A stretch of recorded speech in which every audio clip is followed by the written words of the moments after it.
ବାହାଘର ପରେ ଗୋଟେ ଝିଅ ଯେତେବେଳେ ବାପ ଘରକୁ ଯାଏ ତା ଖୁସି ସେତେବେଳେ କହିଲେ ନ ସରେ। ଏତେ ଭଲ ଖାଇଲେ ଯେତେ ଯାହା କଲେ ସବୁବେଳେ ବାପ ଘର ଖାଇବାରେ ହିଁ ଆଶା ରହିଥାଏ। ଆଉ ଆମେ ଦୁଇ ଭଉଣୀ ଆଜି ବାହାରିଥିଲୁ ଆମ ବାପାଙ୍କ ଘରକୁ। ଖୁସି ତ ବହୁତ ଥିଲା, ହେଲେ ସବୁ ଖୁସି ଭିତରେ ଆମର ଗୋଟେ ଦୁଃଖ ବି ଥିଲା। ଖାସ୍ ମୋ ବାପା ଥାଆନ୍ତେ ଆଜି, ତାଙ୍କ ପାଦ ବି ତଳେ ଲାଗୁନଥାନ୍ତା। ତାଙ୍କ ଝିଅ ଜ୍ୱାଇଁ ସମସ୍ତେ ଆଜି ତାଙ୍କ ପାଖକୁ ଯାଉଛନ୍ତି।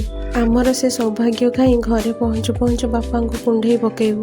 ଏବେ ଆମେ ପହଞ୍ଚି ଯାଇଛୁ ଆମ ଗାଁରେ। ଏ ମନ୍ଦିରକୁ ମୋ ବାପା କରିଥିଲେ। ଦେଖିଲେ ତ ବହୁତ ଦୁଃଖ ଲାଗେ। କାଶ ମୋ ବାପା ଆଜି ଥାଆନ୍ତେ। ଗାଁରେ ପହଞ୍ଚିଲା ପରେ ସବୁ ଜିନିଷରେ ମୋତେ ମୋ ବାପାଙ୍କ ମୁହଁ ହିଁ ଦେଖାଯାଏ। ସବୁଆଡ଼େ ମୋ ବାପାଙ୍କ ସ୍ମୃତି ହିଁ ମୋତେ ଦେଖାଯାଏ। ବହୁତ କଷ୍ଟ ଲାଗେ। ବାପାଙ୍କ ବିନା ଘରଟା ପୁରା ଖାଲି ଖାଲି ଲାଗୁଥାଏ।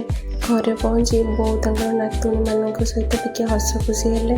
ତାପରେ ଏପଟେ ଜ୍ୱାଇଁ ଚର୍ଚ୍ଚା ବି ଚାଲିଲା। ସେମାନେ ଦୁଇ ଭଉଣୀଙ୍କର ଅନଲିମିଟେଡ଼ ମସ୍ତି ଚାଲିଥାଏ। ମାମୁଁ ନେଇକି ଆସିଥିଲେ ମାଛ।